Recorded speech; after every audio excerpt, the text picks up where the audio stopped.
Are Rohit Sharma's men favourites heading into the World Cup after a disappointing IPL? Now, here are the stats of the 15 Indian players going to the USA in the recently concluded IPL. And we know that India's first few matches are going to be in the USA itself. So, we thought let's have a look at the grounds if there's any history in T20 cricket and how the pitches are going to probably behave. Now, before we talk about the pitches and the conditions itself, let's talk about the format. India have one warm-up game before they head to the group stage. They're going to play 4 matches and the Indian team have a relatively easy group. And from each group, the top 2 qualify for the Super 8s, and you would assume and think that the Indian team will qualify for the Super 8s. Now, the teams in India's group are Ireland, Pakistan, USA, and Canada, which are all relatively easy except for Pakistan. That's what is going to be the main encounter. Now, India's first 3 games and also their warm-up match is going to be at the same ground. It's the new venue, the Nassau County Stadium. I hope I'm pronouncing that correct. Now, this is a brand new stadium and no international cricket at all has been played at this venue. The boundaries are fairly alright in size. They're 65 to 70 meters on either side, so they're not really big boundaries and it's fairly evenly distributed. And an interesting thing is all these are going to be day matches because the ground itself does not have floodlights. Now, the pitch itself is a drop-in pitch where they're using the soil from Adelaide, and there's speculation that it's going to be a fairly batting friendly wicket and there's going to be good bounce. It's going to be fairly flat. There is going to be a little bit of help for spin, but that's what we know as of now. Now, of course, the conditions are going to be very similar to Adelaide also because of the fact that this ground too is near to a coast. For people who don't know what drop-in pitches are the kind of pitches that are not made on the ground itself. They're artificially made away from the ground. Usually these grounds have multiple sporting events taking place, so during cricket matches they dig up the ground where the pitch is supposed to be placed and they bring the pitch back to the center of the ground and place it there, and they are what is known as drop-in pitches. The one match that we play in a different ground is against Canada in Central Broward Regional Park. It's only hosted 16 T20s, and out of which India have played 8 of them against the West Indies. This is one of the grounds where the toss might be crucial because the highest ever chase in this ground is 179. In fact, the team batting first has won 11 out of 16 times batting first, so the toss will be crucial. But coming out of this IPL, there are a lot of players who will have a change of mindset, so I won't be surprised if the chasing and the highest score chased in this target increases. But yes, this is one of those grounds where the batting might be a little tough, so the toss, like I said, will be an important factor in this ground. Now, coming to all the matches itself, the India-Pakistan game is obviously going to be the most crucial one, and I think that's what will decide whether India will end at top spot or second spot. And we all know how high intensity an India-Pakistan game can be.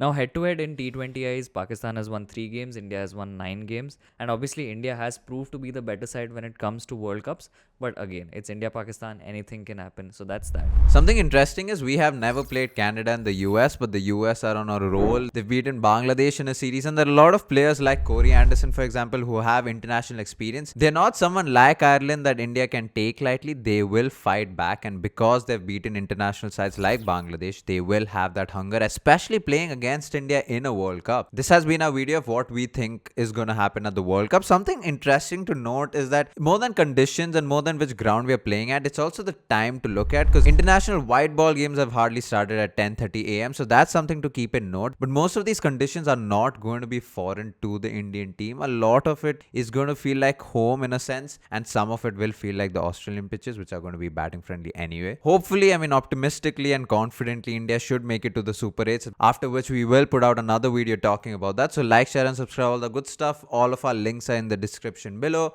If you haven't checked us out, go check us out. Thank you so much for watching.